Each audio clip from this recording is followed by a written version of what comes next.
Culture Studios podcast. If you didn't know yet, we changed from the Culture Architects podcast to the Culture Studios podcast. And so I'm Chad, host of that, and I'm with Lance. Yep.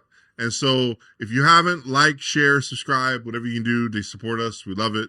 It helps us keep going and keeps us engaging in thoughtful conversation. So today's thoughtful conversation, what's it going to be about, Lance? Making those tough decisions. Yeah. So today, we started our kids' school. Right. They're being homeschooled. Yep. And it was amazing over the summer. We're like going back and forth because our church has a private school that we could have put them in. Yeah. And I remember we talked loosely when they were first born. Right. Especially our oldest. Oh, well, maybe we'll homeschool. Maybe we'll just get a tutor, whatever. And then next thing you know, 5 years went by so fast. Yeah. And, you know, we thought, do we start early? Okay, we just got through the whole holiday. Summer's over. Yeah. And my wife's like, if I don't start, we're probably never going to start. And so I realized, just kind of thinking about, like, how often do we put off decisions? Yeah. And we're forced with them sometimes when it's too little too late. Like, I don't want to have a 9-year-old starting kindergarten. Yeah, right, You know, right. Yeah. Or what was that? There was one of those like old comedic movies. Yeah. Where he had to go back to school. Right. And it's like a grown man sitting. Adam Sandler. Yeah, right? I like this Adam Sandler, but I'm like, my grown son, 20 years old, sitting in an elementary class because mom and dad forgot to register. Learning his ABCs. Yeah, I mean, and I think it's funny because you say it like that. Like, so I have almost a 3-year-old now, right? And then we have a 7 to 8 month old. So it's in that same kind of trajectory. You have a few years, but you have to start making decisions. Yeah, and so we've had the conversation because our church is starting a school and everything like that. And the biggest thing is like we want to send him there, but we also want to start homeschool and kind of like build into it. Which is basically what y'all are doing. Right. And so, it's one of those things like you have to make the decisions. And the crazy thing is if you don't make them now, then when you're faced with them, then you're like, and it's one of those things that it's not that you can falter, but like, it's like you guys had a conviction to do homeschool. I don't want to be hauled in. Right. To the teacher's office. Oh my goodness. Because I know my child. Like I can't go a conversation with him interrupting. Yeah. Super antsy. Oh yeah. And I'm like, you're telling me he's going to sit. No. For 6 hours when he doesn't sit for 6 minutes. My kid would be running through windows. Right, right. Yeah, exactly. We know our kids. Right. So we know it's not that there isn't another option. It's just, we know our kids. Right. So we know we're going to have to make the decision. And so I think it's one of those things that if we don't make the decision now and way in advance, then when we get to that point of having to make the decision, we may make the wrong decision, or we may make the right decision, but may not feel fully confident. And so then that leads us to almost kind of like question ourselves or or maybe not be all in on something. And so I like being all in on something. Like, I know you're the same way. I am to a degree, but do you find yourself ever not making a decision because you're so worried about making the right decision? Right. I find a lot of people are inactive because they go, I have to make the right decision. Right. I'm more of, let's make a decision. Yeah. And we're adapting because we've gotten kind of, I don't want to say slack, or that's been you guys don't know what you're doing. No, we're sifting gold. Yeah. We pull out this and we throw the rest out and we sift. Yeah. And I'm more of a, action is better than no action. Yeah. Even if it's sometimes 80% wrong. Yeah. Let's glean from the 20. Well, yeah. And I think movement. I think that's the biggest thing. Movement is things moving. Because I think the best sign that something's dead is there's no pulse. There's no movement. So it's like, if you're not moving. Right. Then you're probably dead. You're in a position of, what do they call it? Post-mortem, whatever. So it's like, I don't want to be considered dead or immobile or whatever. So yeah, I think because there's a couple differences. There's a difference in making a decision, and there's a difference in making movement up to making the decision. Right. Sifting through things like you said, hey, do we do this? Do we do that? And then I think sometimes if we don't make a decision, in a certain moment, it can lead to inaction later down the road, because I think we'll get so used and comfortable in not having to make decisions that then it's like, oh, well, you know what? I don't really need to pick a side on this, or I don't need to make this decision now. I'll do it later. And then there can be a host of problems down the road. So we call it analysis paralysis. Right. Like you almost analyze to the point you're paralyzed. Yeah. Because you have too much information. And now yeah, it's like health. Yeah. Oh my goodness. Oh my goodness. We could talk. You could bring in a dietitian. Yeah. And they'll tell you eating meat is good. Right. Then you bring a vegan, meat is bad. Yeah, and you're like, wait a minute. How can you both be right? Right. But there's body types, there's learning. But I find a lot of people were putting off all these big decisions until the end. Yeah. And now it's like too little, too late. Instead of just trying, adjusting, attempting. Yeah. And you find it across the board, spiritual and non-spiritual. Sure. And I was praying, it was either yesterday or a day prior, how many people want to be in ministry, but they're so concerned about finding the right thing that they do nothing in this. Like, I'll wait until the angel of the Lord comes to me. Yeah. And it's like, no, it's called serving. Right. And I love where your ministry started in parking cars. And now you're the camera expert guy. And it's like, but it was a heart to try things, do things, and you developed into the guy we call Chud. Well, and the funny thing about all of that is it literally started out because I got saved at a ministry, right? We're starting to attend their conferences. And then we attended a kids conference, and it was for the kids, and I was there because my siblings were in the age range and I wasn't. And I saw like there, like all the different, like people serving and things like that were like close to my age. And so I was like, well, hey, what can I do? So I got in touch with a guy there that ran the parking lot. And he was like, yeah, you can start. So the next conference, which happened to be my birthday, I served and did parking and waved cars in, waved cars out. And the thing is the whole base. And what I said to the guy was, I don't have any money, so I want to give back to this ministry that, hey, I mean, change the trajectory of my life, and this is just a year in, right? This isn't looking right now. It's like, hey, I have no money, but I do have like my time. Right. So like, I'd love the before and after services. Like, hey, I want to serve. I want to give back to the ministry that changed my life. And so that's where that was birthed out of. It wasn't birthed out of wanting to be seen or like, it was literally of, hey, I don't have anything to give but my time. Right. I was 14 at the time. So it was like, and I just turned 15, and it was like one of those things of like, hey, like this is now the trajectory of my life. And it's hilarious because then I meet somebody in the parking lot that had just got hired to do video work there. And then all of a sudden now I'm running camera. And then now flash forward, 14 years later, now all the stuff I've been through, all the stuff I've done, all the positions I've held, and all the people I've rubbed shoulders with, it's like, it's all because I just said yes to being in a parking lot. Right. Because I could be like most people and be like, well, no, like I'll just sit back, like, oh yeah, big events, I'll help out with big events, but hey, like normal, like day to day Sunday stuff, somebody else has got that. Right, right. And then where do I end up? Probably a 9 to 5 that I'm not, because like here's the thing, I could have not ended up in ministry and been fine, but I am so thankful I ended up in ministry because hey, that was my passion. That's where my heart still is there. That's what I spend most of my time doing is ministry. Right. So like, it's just different now. Right. It's totally different now. But it's one of those things of what if I had just been like, no, like somebody else can do it. They don't need my help. They got people. Then now do I become the person that I become? Here's the question I have.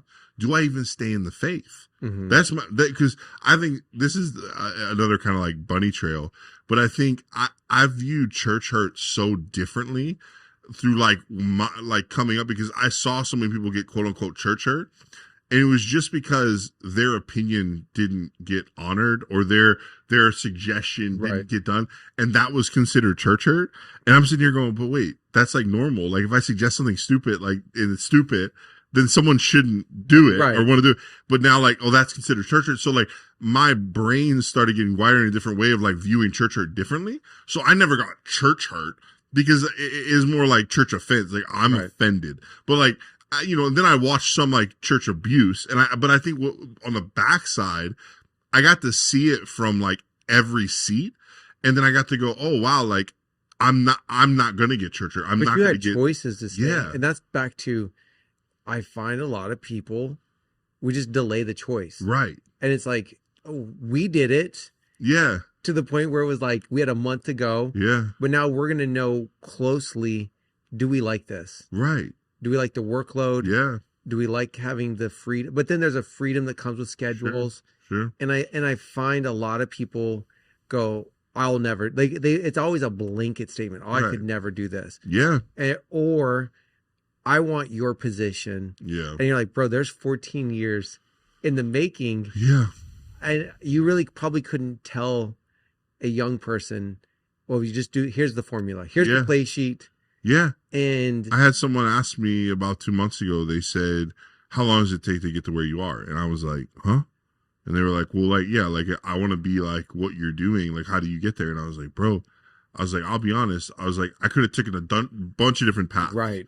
Right. So, like, specifically in broadcast, like, I took years off of broadcast where I wasn't doing anything like to do with broadcast. And now, like, then I came back. So I was like, maybe, you know, if I stuck with it, maybe 5 years. But in but that like, off time, were you building relationships? well, relationships, other types of, you know, You decided to get cinematography, married, graphics. I got married.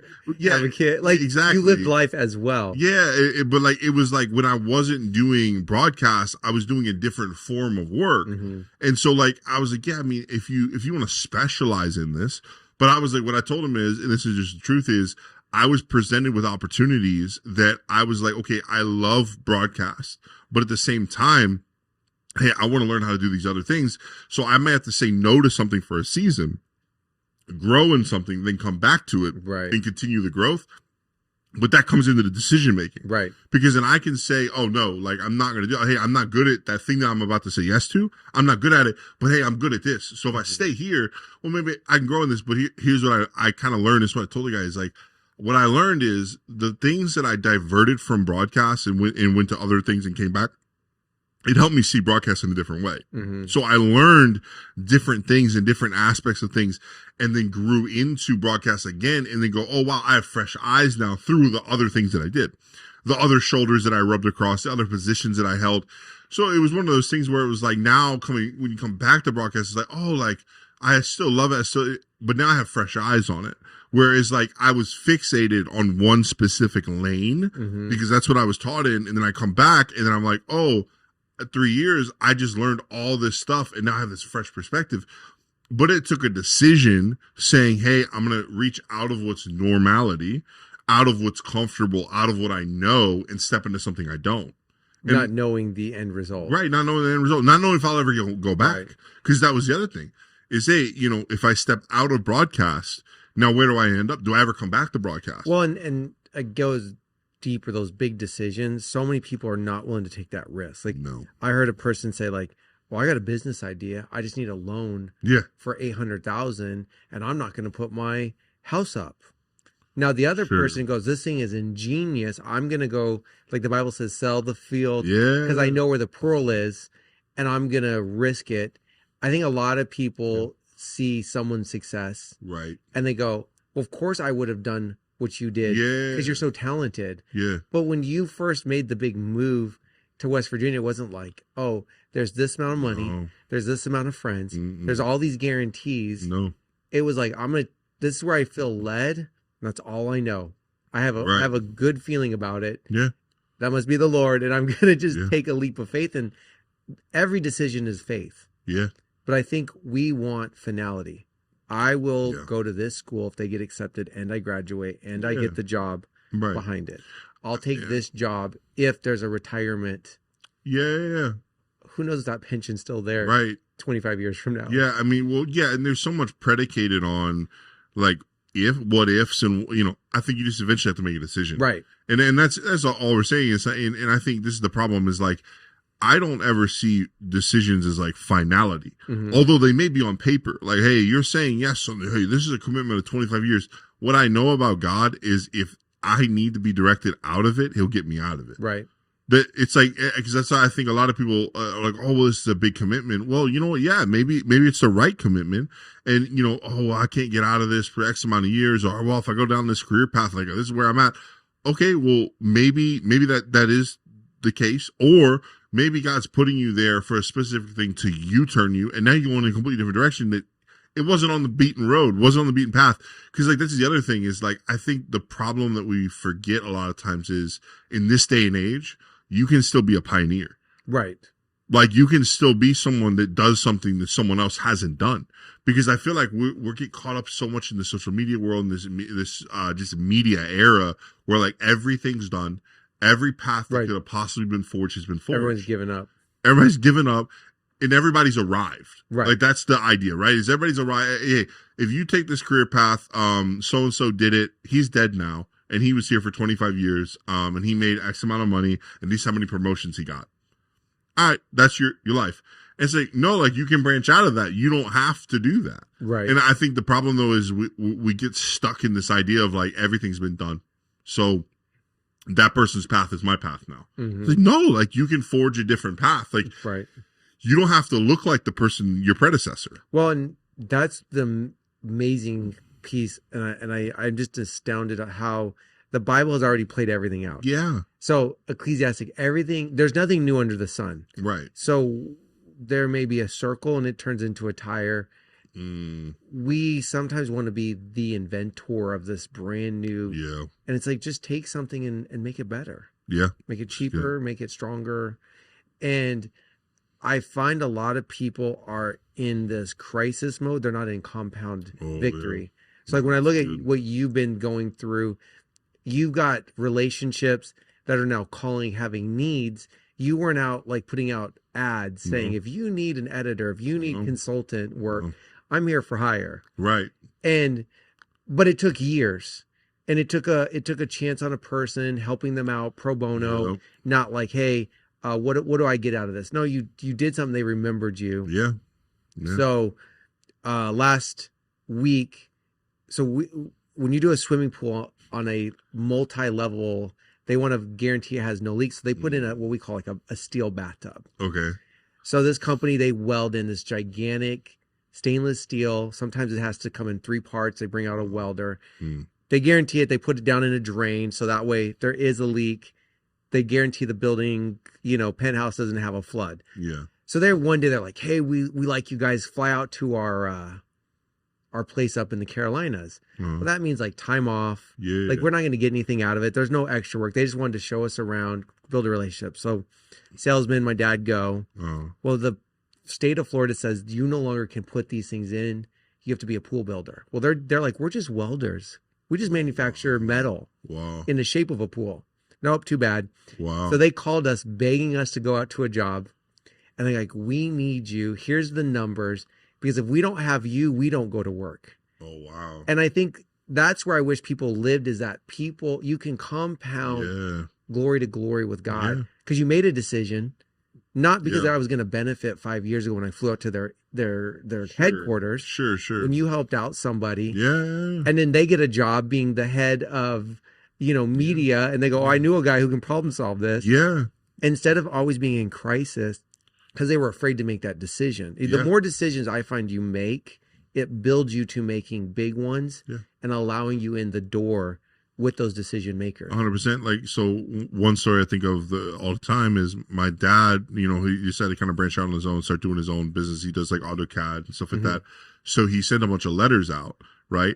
And I'm pretty sure it was like pre-COVID or around COVID time, whatever. He got a call. I think it was, 6 months ago or however long ago, where the guy was like, hey, I finally got to your thing that you sent me. And he said like years prior. It's like, I want to start giving you some business.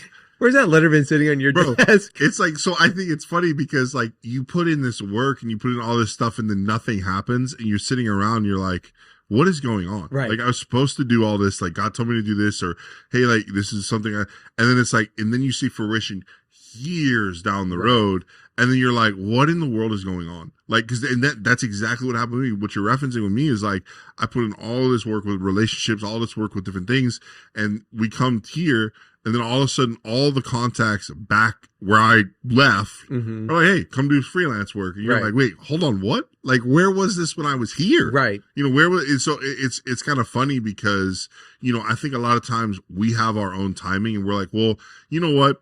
If God doesn't answer my prayer by this date, then the decision I made a year ago was wrong. And it's like, no, it just means you're not waiting long enough. Right. Like because that's the thing is like, the thing that I think is underneath what you said too earlier is we have to be okay with making decisions that literally affect 5 years down the road. Like and make them and not be like the analysis paralysis. Oh, it's going to affect the next 5 years. But like, no, like let's make them and then go, okay, I know I took all the knowledge, all the prayer, and I made this decision. Now, how it plays out is not up to me anymore. Right. I made the decision. Now I say, okay, God, it's like the fire on the altar thing. Hey, God, like here, I made my altar. Like you have to provide the fire. Like I made the decision to build the altar. I made the decision to put the wood on the altar. Now you have to come down and create the fire. Like, and if you don't, I still believe you're sovereign and still believe you're God. But it's like, it's just a test. Like everything, we have to look at everything and go, even if it doesn't work out, was I faithful enough just to believe it could? Right. That's kind of like where I'm at now with a lot of things is like, yeah, like these things didn't work out. This didn't work out. And it's like, yeah, it didn't work out now though. Like it didn't work out now, but I can think of things 10 years ago that have now worked out now. Right. That for 10 years looked like a failure. And it's like, oh, wow. Yep. Not a failure now. Right. Like it's not now. Like it looked like that for 10 years. Right. And I know you have multiple stories like that, where it's like the relationships or things you built years and a decade ago, they come to fruition. Right. And you're like, oh, well, that looked like hey, I gave that guy a cut on XYZ and like, oh, that wasn't smart. But then 10 years later, hey, can you do XYZ? And now it's like a return on investment. Right. It's like that type of stuff where I think we're worried about doing it because either we'll look dumb or or God, because I think this is the other thing I've seen a lot of people think is like, well, if God doesn't come through to me, then like people will think God's not real. Mm-hmm. Like my family members that don't believe in God, like if we make this move and then we have to move back, like our family members will be like, trusted God, huh? Like that's a real thing, right? Like the people will be like, oh, well, what about my friends that don't believe in God? And we make this move and everybody's like, oh, I thought you heard from God. Now you came back. And it's like, yeah, but like you have to be okay with that. Yeah. That just kind of opens up this bigger, mm-hmm. How much faith did you really have that God, because we've gone through this up and down, everybody from the outside looks at anybody and goes, they got it all together. The marriage, mm-hmm. the career, the children your kids don't have my problems, whatever. 100%. But internally, there's always a battle. And it's like, you either choose, that's when faith is activated. Yep. And no one can ever tell. That's an internal thing. And that's the hardest problem with faith. Yeah. It's an invisible currency that only you and God know. Yeah. Did you have a rain check? Did you have a plan B? And I think it's interesting, those 4 books in the New Testament are about burning down. Like, I think there's a company you were telling me about, like, burn the ship down. It's like, burn everything down. Yeah. Have one plan and one only plan. Yeah. And it better be that. And then run it to the end and see what God does. And those are the ones that are successful. Yeah. Like, we look at our pastor, builds a church it's under budget by $800,000, still gets it built. Wow. And it's like, we've seen those things, but we have plenty of those ministry stories where people were like headed somewhere unsafe. God shows up. You see Karen Wheaton. You see, I'm thinking of the lady that runs Iris in Africa. Oh yeah. It's who wants to go to those places where your head's going to get chopped off? Oh yeah. But it's like, send me, Lord. Yeah. But it's that faith level that you have to activate. Yeah. And nobody knows your faith. No. But I think a lot of people have one foot in, one foot out. Yeah, for sure. So that they don't have egg on their face. Yeah. But you technically have egg on your face because you didn't really trust in the Lord. Yeah. And you only find the people who trusted in the Lord when they confess, this is what I'm believing God for. Yeah. But then they sound ridiculous. Oh, of course. Why do you need another building when you don't even have? Yeah. Well, it's like our pastor with the school. It's like, hey, we're starting school. Where are you going to put it? Well, God's going to provide it. Right. And it's like, and now, $100,000 have been given to a school.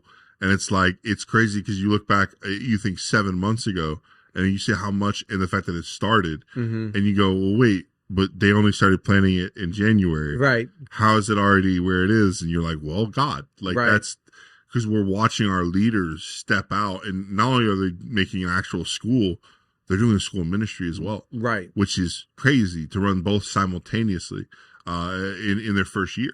but it's something that God put on his heart, and God gave the provision for, and the people for. Right. So it's watching a leader, because that's the biggest thing that I think is prevalent in both of our lives, is we sat under and are sitting under leaders that made decisions that have gone all out, gone for broke, regardless of what the people around them told them. And I think it's important, because if the people you're around, and I think even relationally, in friendship, whatever, but if the people you're sitting under, you see as leaders, or that you see as, fathers in your life, if they're not stepping out, if they're not making the crazy decisions, if you're not sitting back, go, what the heck are you doing to them? What's wrong with you? Right. What's wrong with you to them?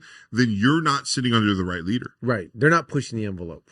Yeah. And so, but in proxy, if they're not pushing the envelope, then I never have to push the envelope. Right. Because then you're not setting. So that's why, like, for me, I always go, I want to be the one that pushes the envelope, because I want the people that eventually are under me, and the people that are watching my life, to feel like they can push the envelope too. Right. I never want to be the reason that someone goes, well, Chad played it safe and everything's okay with him. Right. So I'm going to play it safe. Right. I never want to be that domino effect. But that's the dumbest thing in the world. Yeah. Because in sports, we never praise and play it safe. We mock them on Monday. Yeah, 100%.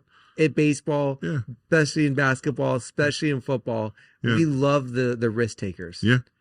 But in our personal lives, we're like, but you look at a Bezos, you look at Tesla. Yeah, Elon Musk. Musk. Crazy risk taking, risking billions. Risk averse, But now it pays off. Yeah. It's working.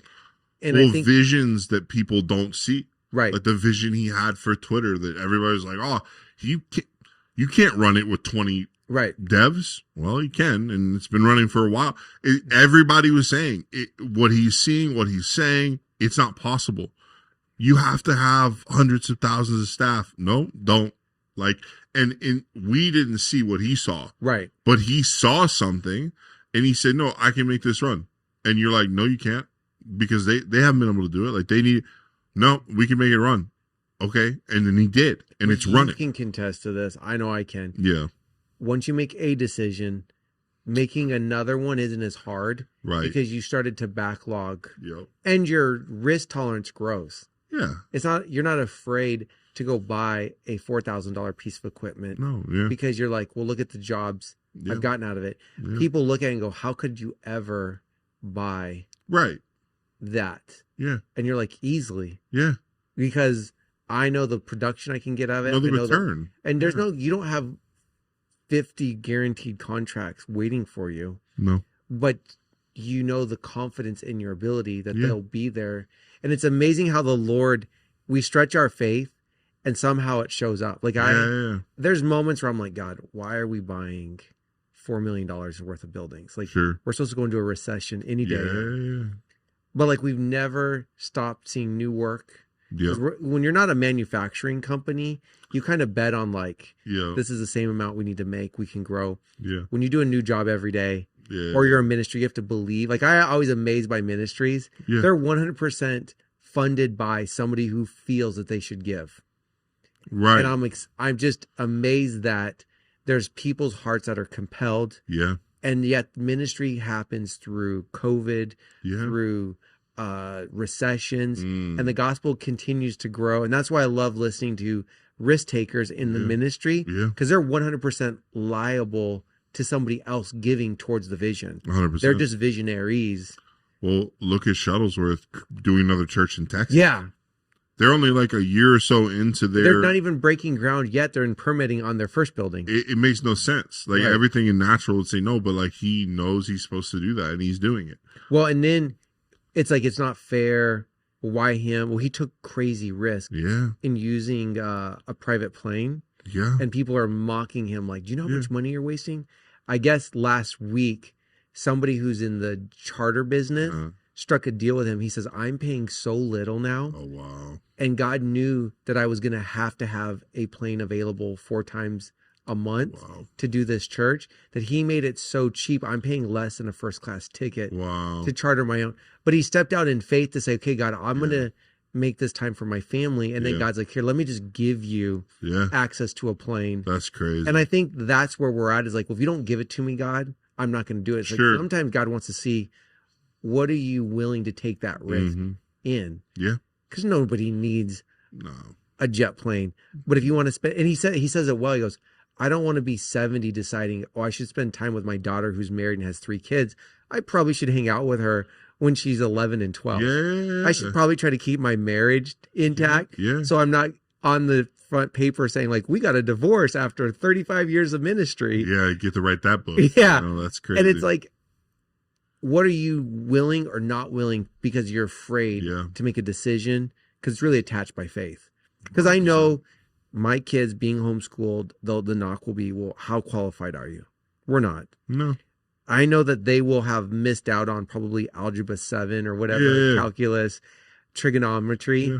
I don't know the last time you've used trig. I have a GD. But I don't know what trig is. You know, I look at some of the pieces. It's like, I know that there will be missing pieces probably in science, unless they become this mad scientist that needs it. Yeah. But their flexibility will be there. There's always a give and take. Yeah. We always look at what we're missing. Sure. We're not inheriting this. And so it's like, take those risks, take that chance. Well, I think we forget a lot of times how our nation initially, in the early days, how they taught children. It was very similar to what we're doing now with homeschool. And they turned out to be, some changed our nation forever that didn't have great schooling. Edison. I mean, Beethoven. you can name so many of them. And so I think a lot of times school has been so institutionalized that I think we forget what it was about originally. Right. And it was, hey, you need to read and write. You need to know how to be able to live your life. Have you seen ministry turn into that? It's like everything's an institution now. It's scary because we're telling them, don't make the decision. We'll make it for you. Yeah. And then we have close friends who have great pieces of paper who are qualified, but then they were left in the dust because they didn't have the right, what they thought would make something. And it's like, I know for me, I have to be somewhat control of my destiny. I know the Lord's shaping it, but I've got to take those chances where I don't want to sit and wait to be picked. I'd rather just go out into the woods, say, okay, God, here we are. You said go, I went. Now make something happen. And I think a lot of times what you said about the piece of paper is a lot of time. I mean, it's not even in ministry. I mean, you think in the world, in normal colleges, oh, I get a degree. Now what? Right. And I think the problem is we don't realize how much charisma, how much connections that things require to spark. Because you need a piece of paper, but you also need the connection, and you also need the personality, and you also need. Did you go to school for video? No. But that's the funny thing is, like, did anybody, while you're having negotiations on what they can do and can't do, ask you about your education level? I've not had one person in my entire time ever ask me my education level. So I have never as well had anybody say, where's your diploma? Never. No. And I'm glad because I don't have one. No, I couldn't tell you. I don't know. I probably don't have a GED. I know I passed a GED. I don't know what the thing is. Give it ED. Yeah. And that's the perfect thing is like, this is the problem that I think a lot of people struggle with is if you've been there, your dialect, the way you talk is you've been there. Right. So, it's kind of funny because it's like, well, different places like, you don't have a pass. How'd you not get thrown out of backstage? Mm-hmm. Well, I just looked like I'm supposed to be here. That's the analogy I take in life is I act like I've been there. If I haven't been there, I act like I've been there. Right. Well, have you had a big contract like that before? No, I haven't. But I'm going to act like, and everything I say is going to sound like I've done it before. Right. Because, hey, I've done it in minute situations. I've done it in other So here's the funny, I look at it as like, sharks eat fish. Yeah. Sharks don't eat other sharks. Right. So I better be talking and confidently portraying what they're saying to that moment, because a lot of times people come in not being who they need to be. Yeah. And because we are all afraid. I mean, we don't know that there's moments where like, man, God, you better come through on this or else I look like a ding dong. Yeah. But it's faith, it's trusting in you, right, and it's making a decision. Will I take on that responsibility. 100%. Yeah. I mean, and the other thing too is the way I always try to do it is I will try to make myself like synonymous with whoever I'm with, to the point where I'm now suggesting things for them inside their whatever it is organization. And now it sounds like I'm bought in, because most of the time you have to be like, you can't do big projects and not be somewhat bought into what's going on. You got to know, okay, hey, these are the things that have caused this situation to arise where they need me. So then I have to be cognizant of those scenarios. I have to know, hey, the reason they need me is X, Y, Z. If I say prematurely fix something that then allows them to operate in that, say, where they don't need me anymore, then now I've just cut myself out. But if I've then provided myself as, hey, I'm now this resource, I may cut myself out on paper as, okay, now they're self-sufficient, but now they're coming to me because, hey, I fixed other problems. Yeah, you're a problem solver. And that's the irony, is our personalities get developed through our workload. Yes. So your knock is, this guy's got an idea. Yeah, you're a problem solver. Yeah. So you've got 10,000 ideas for 99 problems. Which one do you want? Right. And I come across as being overly cocky because I'm sitting between people who have to decide, do they want to spend the money or not? So I'm like, hey, if you want a little waterfall, that your friend's got the bigger one next door, and I'm not coming back ever again, now's the time we choose. Are we going to be bigger than your neighbors? Right. Or are we going to or if we're fixing something, do you want to spend the money now, or you want me back here in 2 years? Because to me, I'm just going to put it back together. Yep. And it builds this confidence. When somebody meets us, they go, man, these people are this. Yeah. Why is this guy always throwing ideas? Well, that's your job, is to solve problems. Yeah. And I think the people that are moving and going places get branded as know-it-alls, jerks. Yeah. But we made decisions. And that's the beginning of this whole show was, can you make the decisions not knowing what the outcome is? Yeah, 100%. Because nobody knows. Right. But we have enough faith in us, knowing that Christ is going to lead us through it. Yeah. And what it all boils down to is, where are you going to plant your flag at the end of the day? Like, where are you going to plant your flag as someone that moves forward, as someone that is changing, or are you going to plant your flag as where it's like, hey, I'm going to have to literally physically get pushed over a cliff in order to change? Because we both know people in our lives that they'll plant the flag where, hey, you know what? I'm going to work this 9-to-5 job until I'm in the grave. And that's it. And I'm good with it. I'm gonna come home at 5 o'clock every day. I'm going to sit down on the couch. I'm going to talk to my kids. I'm going to put my kids to bed, and I'm going to go to bed. And that's it. That's their life, and they're happy with it. And that's fine. We're not that way. No. Can't do it. That's not how I live. I can't. I'd throw myself off the cliff. So, like, it's one of those things of, I can't do that. Like, that's not how I live. I love being in, and you know what? It's to our own detriment sometimes, and I understand that, where we love making risks. Right. There's sometimes where we just do things just to get a little bit of a thrill. Right. Like, cause we make decisions. And but every person has good and bad. And that's the bad side of 100%. But it's one of those things of like, well, why did you, decide to, take that road? Or why did you decide to, make that investment? You're like, well, I just want to feel again. Right. Like, sometimes it's like, yeah, everything's been going really well. And it's like, I just want to take a risk. I want to see, hey, hey, can I pay off this? Are you saying me taking a trip to Haiti just to risk to see if God's going to keep me alive was? I mean, but I'm saying, like, it's funny because the hilarious thing about that is God was in it. Right. So you said yes to something that God was in. But the whole time I'm like, oh my Lord, like, God, if you're not real, I'm dead. Yeah. Any minute of this whole trip. Right. And you had to put your dependency, because I've been to a similar place, not as bad as it is now, but I've been to the same place. And, when we went, it was like, okay, God, you literally called us here. Like, we're here for you. Right. To help kids. Please don't let us die. Like, for the love of God, don't let us die. Like, it's just, but at the same time, I had a hilarious, like, take on life though, because we didn't have kids at the point. We were struggling with stuff, and my pastor had asked me, like, hey, something about, would you go on a small plane with me or something? I was like, yeah. And everybody else goes, well, there's no way. I said, well, I mean, I just died. Like, what there's no other bad outcomes. Like, I just die. And so like that was a similar, I guess it was one of the things. Hey, worst case scenario, I just die. Like, and I think now it has changed. My mindset's changed on that, but it's one of those things of back then it was like, no, like I have faith that, if I die, I die. If I live, I live. But hey, this is we're supposed to go here. Right. We're doing something that's big for the area that God's in. Obviously, just the way that the whole scenario, very similar to your situation, the way God lined this trip up that we had gone on was like, it was just like a God thing. No other way that we could have had the connections that we had. It was crazy.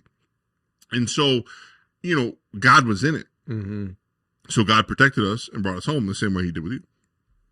So, yeah. Well. So what we're saying is God protects you when you take crazy trips to Haiti. Yep. And you just risk it all. Yep. And put it all on red. Yeah. And we're here today. Yep. Yeah. So I guess that is That's the story. But all right. We'll see you guys next week.